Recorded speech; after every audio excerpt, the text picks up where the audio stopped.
Bonjour à tous, vous êtes sur CCTV Français, c'est votre journal en direct de Beijing. À la une de l'actualité de ce mardi 19 janvier, avant la visite d'État en Arabie Saoudite prévue pour aujourd'hui, le président chinois Xi Jinping a publié un article dans les médias saoudiens disant que les deux nations devront augmenter le volume de leur commerce bilatéral.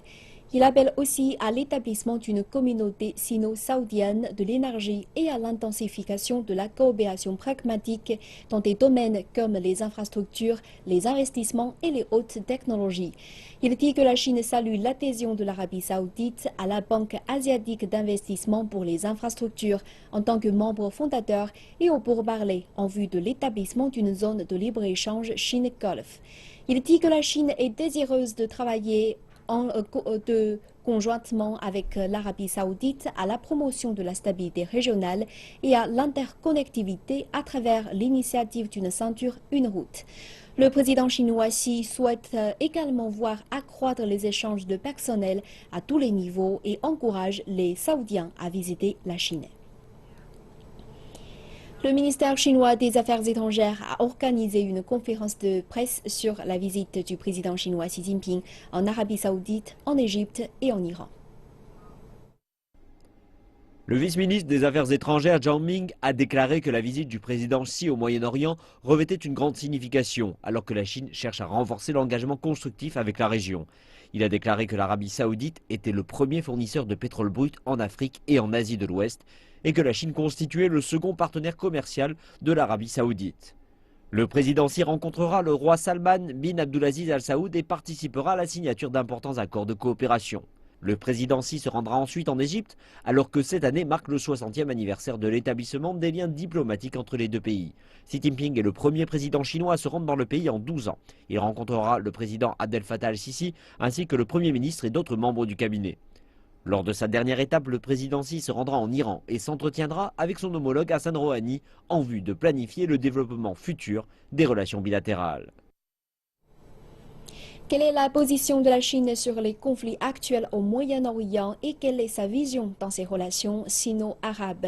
Voici quelques éléments de réponse dans ce reportage. Mercredi, la Chine a publié son premier document sur la politique arabe qui souligne sa vision officielle sur les relations sino-arabes. Selon la formule de la Chine 1 + 2 + 3, la coopération énergétique sera le cœur de la relation. La construction de l'infrastructure et la facilitation du commerce et de l'investissement seront les ailes soutenant ce cœur, tandis que le nombre 3 se réfère aux 3 progrès, une liste de souhaits pour la coopération future dans l'énergie nucléaire, les énergies nouvelles et propres et l'aérospatiale.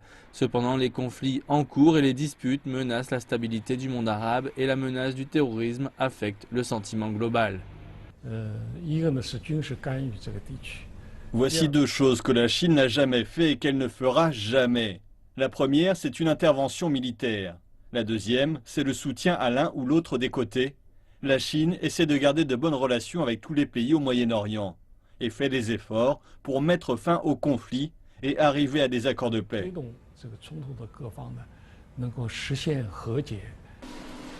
Du côté des questions plus générales, la Chine promet des négociations complètes sur un accord de libre-échange avec le Conseil de coopération du Golfe et propose de travailler sur des questions liées à la sécurité et au partage des renseignements. Lors de la prochaine visite du président chinois Xi Jinping en Arabie Saoudite, les deux pays s'attendent à la signature d'une série d'accords liés à la coopération sous l'initiative d'une ceinture une route, des technologies spatiales et d'aviation et du secteur énergétique nucléaire. La visite est saluée par de nombreuses entreprises saoudiennes qui souhaitent approfondir leur partenariat avec la Chine. La société Saudi Arabia Basic Industries Corporation, ou SABIC, basée en Arabie Saoudite, est l'un des plus grands producteurs pétrochimiques du monde et la plus importante entreprise publique d'Arabie Saoudite. L'entreprise attache une grande valeur aux 30 années de relations commerciales avec la Chine et possède 18 joint ventures sur la partie continentale chinoise. Dans l'intervalle, le PDG de SABIC pense que les relations entre son entreprise et la Chine se renforceront comme jamais. La Chine a toujours été l'un des plus importants marchés pour nous. Nous ne faisons pas que vendre des produits en Chine, nous essayons également de transformer cela en importante usine. C'est une stratégie très importante pour nous qui reflète la force de notre entreprise à renforcer la coopération avec la Chine. Le PDG de la visite du président chinois de cette semaine et pense que l'Arabie saoudite a beaucoup à apprendre de la Chine, en particulier en termes de transformation économique. La délégation chinoise de haut rang envoyée à Riyad pour la visite d'État montre l'engagement de la Chine à construire des liens étroits. Nous sommes très heureux de savoir que des hauts représentants du ministère du Commerce et de la Commission nationale du développement et de la réforme feront partie de la délégation. Ils renforcent les relations entre la Chine et l'Arabie saoudite dans de nombreux domaines. La Chine et l'Arabie saoudite ont développé une relation stable et une relation mutuellement bénéfique. Ils opèrent dans de nombreux domaines, tels que les infrastructures et les services de main-d'œuvre. Comme Sabic, de nombreuses entreprises saoudiennes cherchent à forger des liens commerciaux avec la Chine. Aucun doute concernant l'aide du président chinois lors de sa visite officielle. Alors que l'Union européenne et les États-Unis ont annoncé leur plan de lever les sanctions contre l'Iran, ce dernier prévoit de revenir une nouvelle fois devant la communauté internationale. Les spécialistes du Moyen-Orient estiment que le retour de l'Iran aura également un impact sur la région. Dans une Syrie déchirée par la guerre, un article paru dans le quotidien Al-Watan annonce que le retour de l'Iran dans la communauté internationale indique une nouvelle ère pour le Moyen-Orient et qui amènera la prospérité à l'Iran. Les partis d'opposition syriens ont également suivi étroitement la levée des sanctions sur l'Iran. Tarek Ahmed du parti nationaliste syrien indique que l'implication de l'Iran sera d'une grande aide pour trouver une solution au conflit syrien. La levée des sanctions sur l'Iran est positive. Cela atténue les tensions entre l'Iran, les États-Unis et les pays européens. Et cela repoussera ceux qui veulent attiser les tensions dans notre région et permettra de ramener toutes les parties à la table des négociations et résoudre ainsi les tensions. Nous pouvons trouver des solutions si nous nous asseyons tous à la table des négociations. Pour l'Irak, la levée des sanctions économiques sur l'Iran autorisera l'Iran à jouer un rôle positif dans la lutte du combat du gouvernement irakien contre le terrorisme. L'Iran va aider à réunir tous les efforts antiterroristes qui seront la clé à la situation sécuritaire en Irak. Cependant, certains experts estiment que la rapide croissance économique de l'Iran aboutira à un renforcement du pays à majorité chiite, ce qui, à l'avenir, pourrait amplifier le combat entre les pays chiites et sunnites. L'Iran sera désormais également capable d'exporter davantage de pétrole à l'avenir, permettant ainsi une baisse des prix, ce qui ne fera pas la dépendre fortement des exportations de pétrole. Le ministre français des Affaires étrangères, Laurent Fabius, a déclaré que l'Union européenne discuterait cette semaine pour décider d'imposer ou non de nouvelles sanctions contre l'Iran suite au récent test de missiles balistiques. L'accord concerne le nucléaire et là, il est question de missiles balistiques, ce qui est très différent. L'Union européenne a déjà pris des sanctions par le passé et donc nous devons comparer entre le système américain et le système européen afin de nous ajuster pour voir si de nouvelles sanctions doivent être prises ou non. Cela devrait être mis en place cette semaine, je pense. Laurent Fabius a précisé qu'il se rendrait mardi à Riyad afin de rencontrer le roi Salman ainsi que d'autres hauts responsables saoudiens. Il a ajouté que la France souhaitait enrayer l'escalade des tensions entre l'Arabie saoudite et l'Iran. Fabius a également déclaré qu'il n'était pas encore possible de confirmer si une réunion prévue par l'ONU sur la Syrie aurait bien lieu. Le chef de la diplomatie française a précisé qu'il revenait aux Nations Unies de confirmer cette réunion qui était originellement prévu pour le 25 janvier et qui visait à impliquer ensemble le gouvernement syrien et l'opposition. Les médias syriens rapportent que les militants du groupe État islamique devraient se retirer des zones qu'ils contrôlent au sud de Damas. Le journal Al-Watan a annoncé que les membres du groupe État islamique et du front Al-Nosra affiliés à Al-Qaïda se retireront dans les 72 heures des quartiers avoisinant le camp de réfugiés palestiniens Yarmouk. Ils seront remplacés par des militants locaux. Les combattants vont se replier vers la province d'Idlib au nord-est du pays, qui est l'une des places fortes du front Al-Nosra, et vers la province d'Al-Raqqa, la capitale de facto du groupe État islamique située au nord de la Syrie.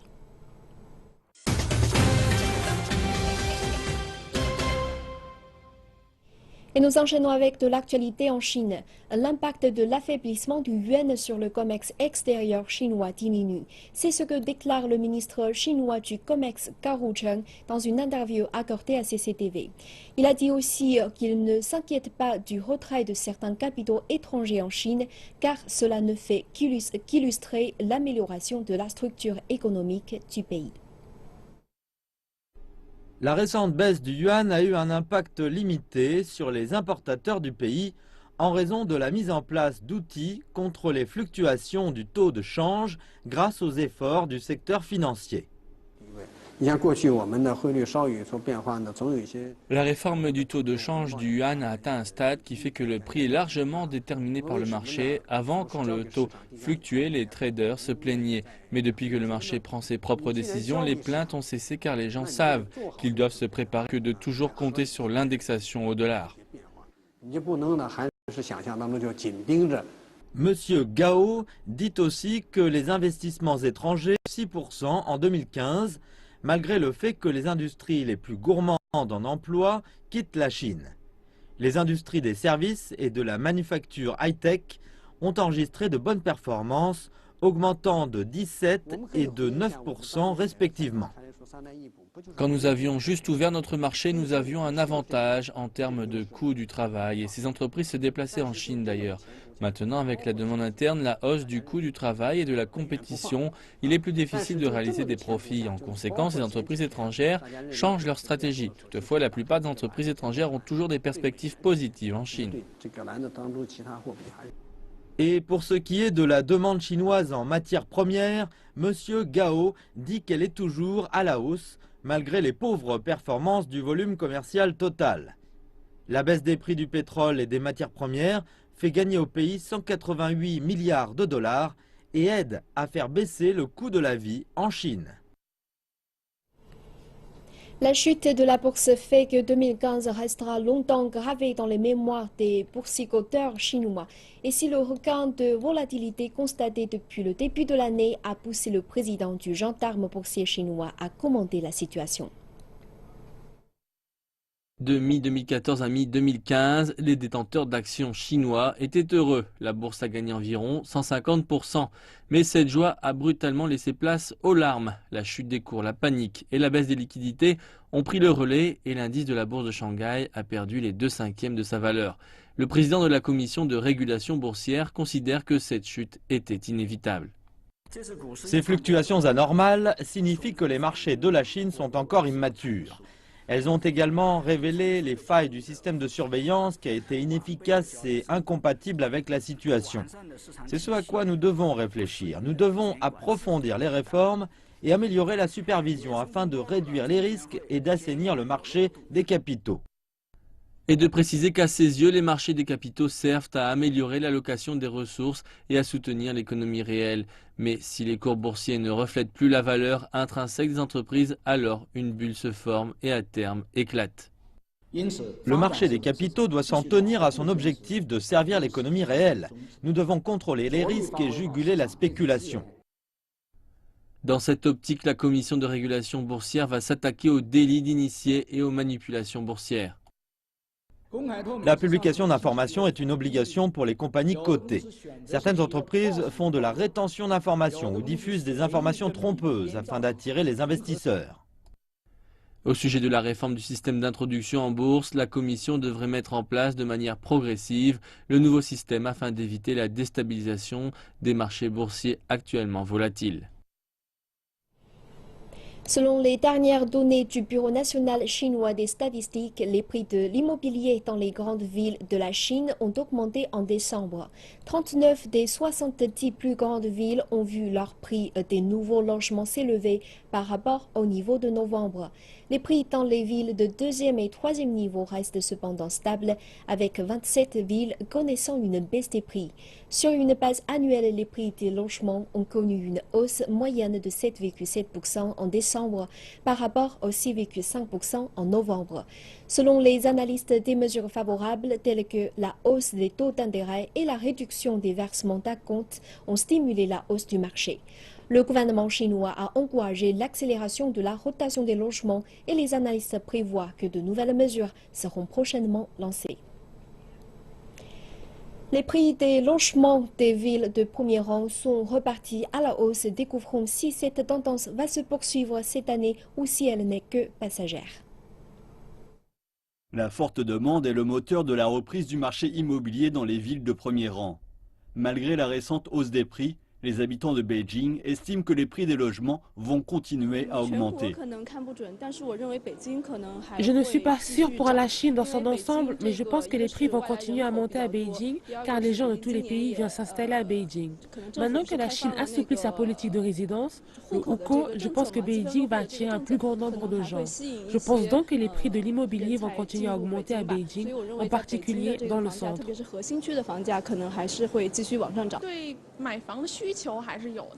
Je pense que la demande est toujours plus forte pour l'immobilier. Plus vous achetez tôt, plus la marge d'appréciation des prix est grande. Je vais probablement acheter d'ici 2 ans. Mais pour les analystes, le secteur immobilier va subir de nombreux vents contraires en 2016, en particulier dans les villes de rang inférieur où l'offre est excédentaire. Le volume des transactions devrait légèrement diminuer en raison du décalage entre l'offre et la demande, ainsi que des chiffres élevés enregistrés en 2015.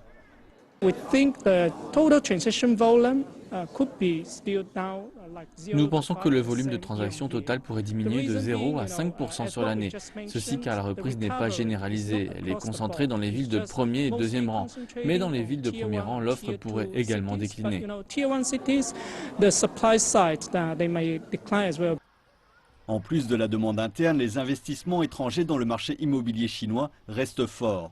La Chine est la 3e destination des investissements immobiliers dans la région Asie-Pacifique, derrière le Japon et l'Australie. Et les investisseurs étrangers devraient se concentrer sur les villes de premier rang. L'argent qui arrive en Chine est très différent de ce qu'il était par le passé. Traditionnellement, les gens qui venaient en Chine exigeaient des retours sur investissement élevés, des risques élevés. Donc il y avait beaucoup d'opportunités pour les capitaux venant en Chine par le passé. Mais nous nous attendons à voir beaucoup d'investisseurs et notamment des investisseurs institutionnels venir en Chine mais se concentrer sur les villes de premier rang. Et d'ajouter que les restrictions du gouvernement ont pesé sur la demande dans les villes de premier rang. L'assouplissement des politiques immobilières pourrait donc soutenir cette demande, car en raison de la volatilité des marchés boursiers et du peu d'options d'investissement disponibles, l'immobilier reste un placement de choix. L'agence de presse chinoise Xinhua News fait savoir que le propriétaire de la librairie de Hong Kong, qui était porté disparu depuis octobre, est en effet un fugitif originaire de la partie continentale de Chine. L'agence de presse ajoute que Gui Minhai s'est rendu de son propre chef à la police de la partie continentale de Chine l'an dernier. Il s'était enfui après avoir été condamné pour avoir causé un accident mortel. Voici le véhicule impliqué dans l'accident de la route meurtrier qui s'est produit dans la ville de Ningbo, dans la province du Zhejiang, dans l'est de la Chine, en décembre 2003. Une étudiante avait perdu la vie après avoir été renversée par l'homme d'affaires Gui Minhai. Peu avant cet épisode tragique, l'homme participait à un dîner. Le test d'alcoolémie indique que Gui Minhai avait 1,14 mg d'alcool par millilitre de sang. On sait que 0,2 de milligramme d'alcool signifie une conduite sous l'emprise de cette substance. 0,8 mg indique une conduite en état d'ivresse. Le résultat de l'examen veut donc dire qu'il était ivre lorsqu'il conduisait à ce moment. En août 2004, après des mois d'enquête et de procès, le tribunal populaire intermédiaire de Ningbo a condamné Gui Minhai à 2 ans de prison et 2 ans avec sursis. Mais 3 mois plus tard, le condamné s'enfuyait à l'étranger. Son nom figure d'ailleurs sur la liste des fugitifs recherchés par la sécurité publique chinoise. Il n'a pas été appréhendé avant de se rendre en octobre dernier. Il déclare regretter sa décision, un choix qui l'a plongé dans la dépression et a fait endurer des années de douleur à sa famille. Je suis un fugitif. Je n'ai pas pu retourner dans mon pays pour voir mes parents. Ils avaient déjà 80 ans. Je n'ai même pas pu assister aux funérailles de mon père, mort d'un cancer. Ma mère est maintenant gravement malade, cela me fait souffrir. Je veux en profiter tant qu'elle est en vie. C'est pourquoi j'ai pris la décision de me rendre. Je souhaite prendre mes responsabilités et accepter toute sanction. Gui Minhai, qui est un ressortissant étranger, a également appelé à respecter son choix. Retourner dans mon pays et me rendre sont des actes volontaires, sans lien avec qui que ce soit. Je ne souhaite pas que des individus ou des organisations, dont la partie suédoise, soient impliqués ou interviennent à ce sujet. Bien que je sois porteur d'un passeport suédois, je me sens toujours chinois et mes racines sont en Chine. J'espère que mon choix puisse être respecté par la partie suédoise. Je souhaite que mon droit à choisir et celui à la vie privée puissent être respectés et qu'on me laisse faire face à cette question. D'après la police, Gui Minhai fait l'objet d'une enquête puisqu'il est également accusé d'autres activités criminelles. Le festival mongol traditionnel Nadam a commencé. Courses de chevaux, de chameaux et même concours de beauté de chameaux sont les principales attractions. Voyons cela tout de suite. Locaux et touristes bravent des températures de moins de 20 degrés Celsius pour profiter de la Winter Nadam Fair. Les courses de chevaux et de chameaux sont le clou du spectacle, avec des participants se disputant le 4000, 8000 et 10 000 mètres, et même le relais 4 x 2000 mètres. 140 chevaux y participent. Les visiteurs et les bergers aiment ces jeux malgré le froid. Mais les chameaux ne font pas que des courses, ils ont leur propre concours de beauté également. Et n'oublions pas les locaux. Ils participent, eux, à des compétitions de football, de tir à l'arc et de catch. Il y a un marathon aussi, ainsi qu'une compétition de ski. Le festival Nadam est célébré tous les ans en hiver et il dure un mois. Il est fêté pour célébrer les récoltes et prier pour la bonne fortune. Et voilà, c'est la fin de cette édition. Merci de votre fidélité. À très bientôt sur CCTV Français.